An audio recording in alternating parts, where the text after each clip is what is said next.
Well, Secretary of State Anthony Blinken may have come and gone, but at least Nigeria must have had expectations from that visit. We'll be asking this morning if some of those expectations were met, at least on the part of the Nigerian government. We have to welcome this morning our guest, Mr. Adesina, who is Special Advisor to the President on Media and Publicity. You're welcome to Sunrise Daily. Thank you. It's been a while. Well, let us, this visit, did it come out of the blues for you, or was it something else expected shortly after President Biden took office?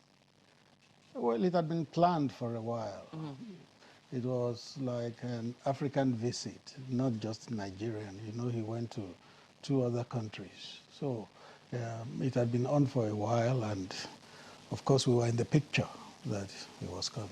What were your expectations? I mean, because for some people will say that before now, and I did had an exclusive with the Secretary of State, talking about Nigeria-U.S. relations, where I also mentioned the fact that I believe that Nigeria-U.S. relations had been strained somewhat before now, especially over the fight on Boko Haram and U.S. assistance, especially with the Leahy laws being in place. But it would seem that they thawed somewhat just around when the Tucano aircraft, leading to the release of the Super Tucanos, which came to Nigeria.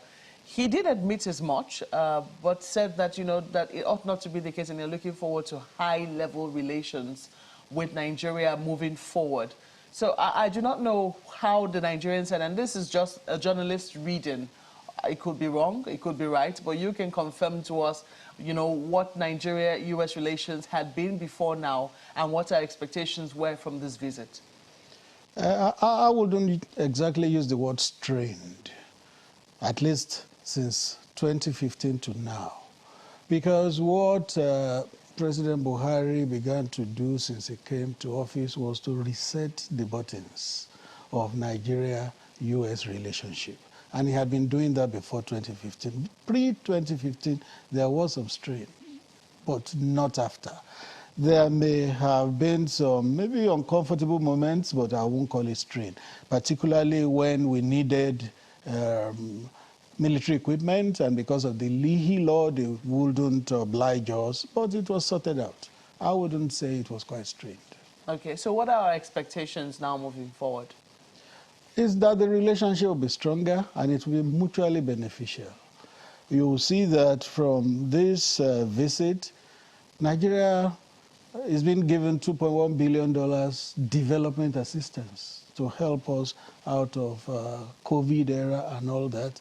That's a good one. And then, of course, there are promises in terms of military training, military equipment, and all that. And it's good. It's good to build relationships. And I think the relationship between Nigeria and the U.S. is quite good and can only get better. So that's what we are getting, the 2.1 billion development assistance fund, which is coming. We've also seen promises of military training, etc., etc. However, what are we given? What are we gaining? What are we given? Given. Oh, we are given relationship, and relationship is everything. It's everything. How do they quantify that? and that therefore means that you don't quantify everything in terms of dollars or naira. The fact that we are in good stead with America matters. The relationship is not headmaster-pupil relationship, no. But if it's a smooth one, both sides are happy with that. Indeed, both sides would be happy, but I mean, you have to also appreciate when I ask, what we're giving in return. If it would seem that, because some people will argue that this kind of relationship, we can say that yes, the fact that we have smooth relationships help, but it will somehow make it skewed. If somehow all you're getting is you're always collecting, the chances are very high that you could have that headmaster-pupil relationship at the end of the day. No, it shouldn't happen. No sovereign nation should allow that. America is a much bigger power, economically, militarily, in every form, is a much bigger power than Nigeria. But Nigeria would not subject itself to America as a vassal state. We will relate, and our citizens, who are many in America. Secretary Blinken spoke about Nigerians and that they actually look forward to relating with Nigerians daily and all that. And the president said, anytime we went to America and he met with the Nigerian community, he would tell them, obey the laws of your hosts. If you are caught on the wrong side of the law, of course, Nigeria will not stand by you. Obey the laws of your host. So part of what we are giving back is also a good, smooth relationship, being good citizens, even in a foreign country. Well, economic benefits had been one of the, what I say, high points of our relationship with the U.S. The fact that they were one of our biggest trading partners, especially when it comes to the export of crude oil.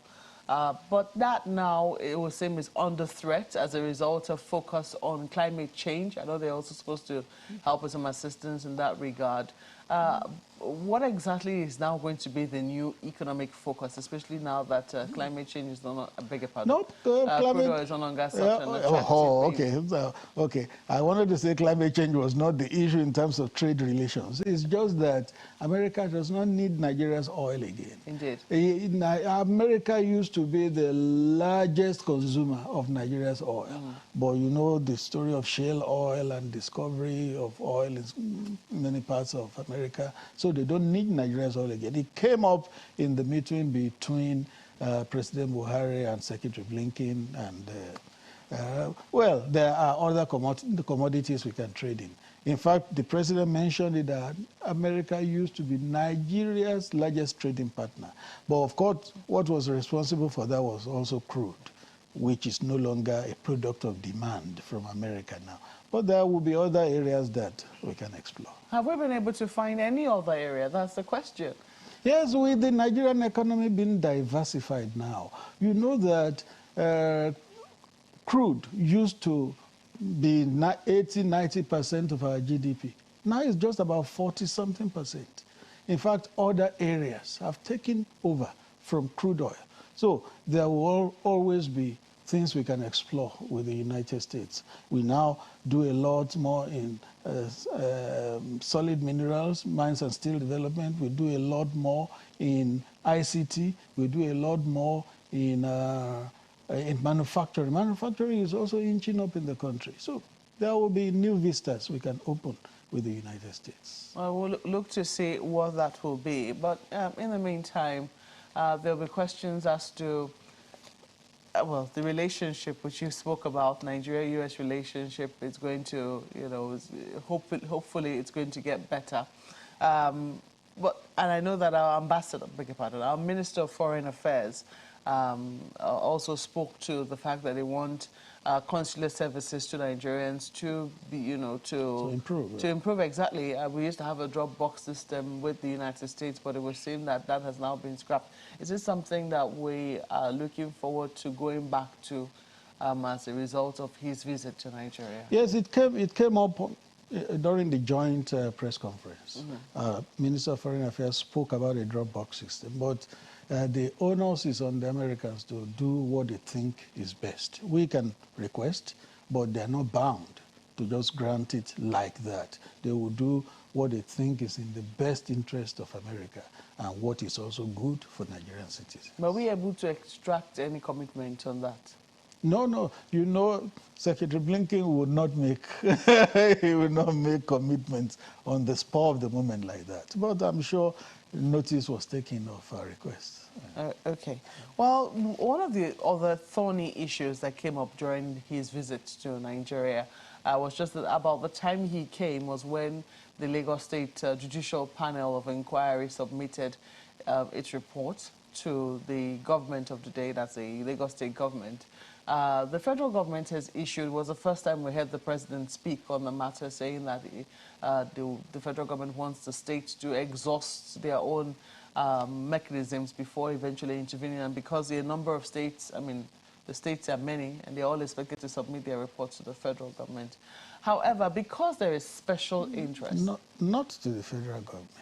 Why are they going to submit it to? It's not. Because under the law, yes, federal government has no power to empanel a probe in anything happening in states. That is true. What will happen is that when the states come up with pronouncements on that panel report, that would then be of interest to the federal government. It's not as if they will bring it to the federal government. But we understand a few states have already brought theirs to the federal government. That we understand a few states have concluded theirs before now and has submitted reports to the federal government. I am not quite sure of that. But I know that areas that will affect the federal government would then look into. Because the directive to, there was the federal government that said, yes, indeed, this is not within our purview. Yes. But states, go ahead. It was a directive from the federal government. Shouldn't they then report back to the federal government? It couldn't even have been a directive because federal government didn't and still doesn't have the power. It couldn't have been a directive. What I'm saying is a direct. Well, I don't know what to call it now, but we know that this came from the federal government. It was a part of the statement an idea. Released by the federal government at the time of the protests of the NSAS. Yes. That this is what they expect of states to do. And some people will say it was a directive to the states to empower judicial panels of inquiry into investigating the alleged abuses by SARS. So when you say that, well, it wasn't quite I understand how you would say it's not a directive because the federal government cannot exactly give directives to states. Exactly. However, this idea, or this push came from the federal government. Isn't the federal government in turn then expecting any, feedback to it, especially since the reforms that are required of the police will happen at the federal level? Yes, there are some things that will be federal in nature. The federal will tackle that. But things that are states in nature, the state governments will still do. Indeed, but majority will say are federal in nature because we still have a federal police last time we checked. Oh, yes. Definitely when the reports come out, the ones that are federal in nature will be considered. There is an Attorney General of the Federation who will advise, and the needful will be done. In particular, of particular interest was the protest at the Lekki tollgate and the activities that happened there on the night of the 20th of October 2020. And I do not know what interest the federal government took in that particular incident, especially since security agencies, federal security agencies, were allegedly involved in that incident. Has there been any, maybe perhaps internal inquiry by the federal government to see, while that of Lagos State was also going on, to see what exactly happened in Lagos State at that time? That would then be contrary to the spirit and letters of the law. If federal government was beginning to look into things like that, it's within the remit of Lagos State government to do, and it is doing it. And eventually the part of the report that affects the federal will be handled. It's like dissipating energy if the federal government... Why I ask that question is if, yes, the Lagos State government, the incident happened in Lagos, and of course it has, jurisdiction in that matter. However, the agents involved are federal agents. The agents allegedly involved, we're talking soldiers who are under the directive of the president. We're talking policemen who get their orders as well from their hierarchy. The central agency is here in Abuja. Don't you think that while that was going on, there should have been some internal inquiries as to what exactly transpired, at least some report from the hierarchy to the president? If a probe panel was in place, I don't think that internal inquiry was necessary, because eventually the relevant part of that report will come to the federal government. So I don't think it was necessary. How soon is the federal government expecting this to, especially now that it is of international interest? No. Was it the panel itself or Lagos State government who gave a timeline that it will be done within a certain time? And I've seen channels counting down to say it remains this number of days, this number of days. So I expect that the Lagos State government will comply with that timeline it has given. Are you expecting that the Lagos, well, we're seeing that now, 8 days to the release of the white paper. Yes, indeed, we're keeping tabs on that, and we're, you know, we're reminding the Lagos State government of its own promise. However, is that what the federal government is also waiting for, or has there been a preliminary report to the federal government from the Lagos State government? No, I'm not aware of that. I'm not aware of any preliminary report. In the meantime, what is happening, though, with our security agencies? Because there have been reports, even since this judicial panels of inquiries were empowered in many states, there have still been reports of human rights abuses by security agents. And one would think that, drawing from the protest that we saw last year, that should have been high up the priority list of the federal government. You must have heard Secretary Blinken also talk about Nigeria and the U.S. having common challenges in the areas of security. He said in terms of police brutality, America has its fair share. And you know what happened, was it last year or year before, after the I Can't Breathe saga, which rocked major parts of America. It's a global phenomenon. It still continues in Nigeria, maybe to a lesser degree than before NSAS. What is there? Because it's a human feeling. As long as human beings run certain institutions, you will have those human feelings. Yes, the question is, what mechanisms are we putting in the countries where you've cited? Indeed, Secretary Blinken did admit that. In fact, it would be hypocritical if he didn't. You know that police brutality is an international thing. However, in the countries which you mentioned, there have been mechanisms in place, and we see more and more people being emboldened to come forward to report these abuses. The question is, what are we doing internally to empower our own people to report and not accept this sort of abuses by security? Two things I would say. Even in those countries where those things have been punished, have those things stopped? No, they keep happening. And that's why I tell you it's a human problem. Nigeria has these pro-panels now, the reports will come.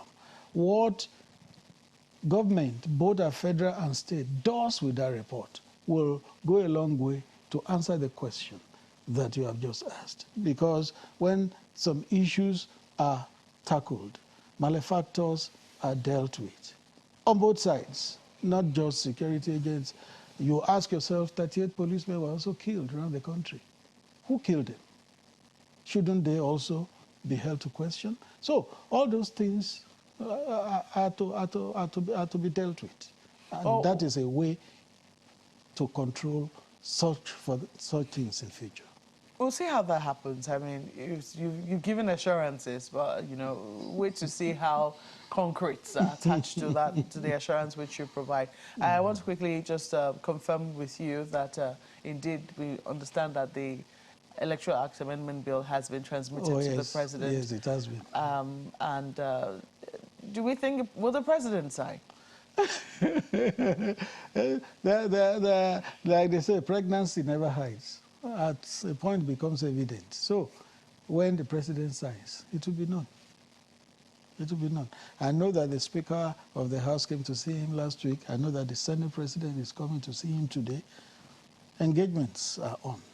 So when he signs, it will become public. Will the governors be coming to see him too? It's not unlikely, but I'm not privy to that yet. Okay. Let me quickly send this to my colleague, Ayo in Lagos. He has a question for you. Well, it sounds like two journalists are just having a banter right there, Mr. Adesina and Mokwe. Just having an interesting banter. You know, that it's cheering to see, and thanks for being here, Mr. Adesina. Just a question around some of the issues that Mokwe has raised. The visit of the U.S. Secretary of State was big on human rights. And I think it's against that premise that my colleague was asking you about the intervention of the federal government when the reports, all the reports, eventually come out. You know it's a product of the National Economic Council meeting following all of the furore over the NSAS and all of that. So one is wondering, indeed, if there is an agenda at the federal level after all the reports have been brought in, and maybe white papers at the various state levels also brought in. You said we shouldn't expect any submission. But at what point then will the federal government intervene, given that that visit of the U.S. Secretary of State was big on human rights, and these issues we're talking about around NSARS is big on human rights as well? Yeah, thank you. When I said submission, what I meant was handing over to federal government to say, please act on everything. That would not be correct. States will act on areas that pertain to them, while the federal government will act on areas that pertain to it. And of course, human rights will always be an issue, always, globally. Globally, if you don't keep an eye on human rights in your country, and other countries don't do peer review in terms of human rights, before you know it, things will go awry, and human rights will just be trampled on left, right, and center. Human rights will always matter in any country, and it will always matter globally. Do you think the president will be granting any interviews soon again? We will work on it. I'm just asking. Oh, yes, we will work on it, and I know that he will likely do it. Okay. We'll work on it. We'll wait to see when that will happen, if it will be live. Will it be live? Live. The last interviews no, live will mean he's being taken direct. Indeed. No, but the interviews were pre-recorded, and they were taken the way they were recorded. No editing. At least no intervention from our side. They were recorded and played back. So I wonder what's the difference between playing it back. No, there's a world of difference, Mr. Adesina. No, the only difference could have been if there was going to be an interaction. You and I know that there's a world of difference between a live and a recorded interview. Unless there was going to be an interaction from the public. That's the difference. Well, if there was not going to be an interaction and it's just the media houses asking the questions and the president answering, it's the same thing. If it was pre-recorded and if it was done direct. But you're not able to say when this is going to happen. I have an idea, but I won't say it. Okay. We'll wait to see just when that happens. Yes.